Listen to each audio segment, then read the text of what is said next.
Alors, Claude Alfandéry a évoqué une Europe puissance face aux empires continentaux, que sont le Brésil, la Chine, les États-Unis, la Russie, etc., qui nous entourent. Donc il faut une Europe puissance, une Europe entrepreneuriale, mais une Europe solidaire.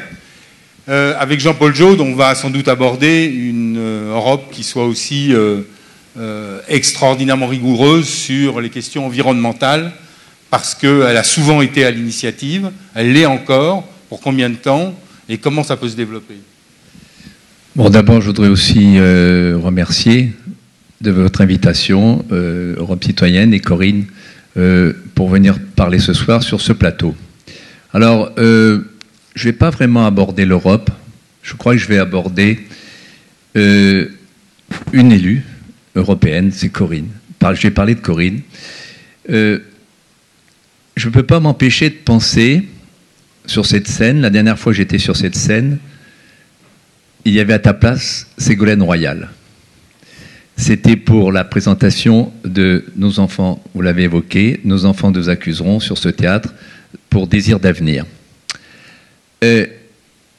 Donc c'était un moment important, et aussi je dois signaler un autre moment très important qu'il y a eu dans cette soirée, c'est la présence d'un agriculteur français qui s'appelle Paul François, qui est dans mon second film, dans Séverne, la voix de nos enfants. Paul François, c'est ce paysan français, ce petit paysan français, qui a été victime des pesticides et qui a attaqué Monsanto, qui a attaqué, pas seul, mais aidé par quelques scientifiques, et qui a gagné.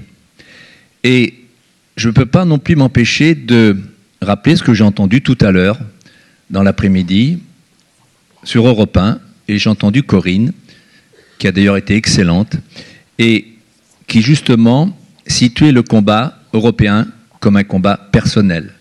Et le rôle, elle a très bien expliqué qu'un député européen, bien sûr, s'inscrivait dans un parti, mais avant tout que l'action positive, efficace, se faisait sur le plan individuel et personnel. Et je suis convaincu que Corinne a un rôle très important, bien sûr, pour les élections nouvelles mandatures à jouer, bien sûr, avec le mouvement qu'elle a créé. Pourquoi j'en suis convaincu? Parce que je connais Corinne depuis longtemps. Je ne l'ai pas rencontrée depuis longtemps, mais je la connais depuis longtemps à travers un combat formidable qu'elle a mené, mais surtout à l'origine d'un combat dont elle est. C'est une petite vallée des Pyrénées, la vallée du Louron, qui a failli mourir, c'est-à-dire qui a failli être traversée par une ligne à très haute tension de 2 fois 400 000 volts.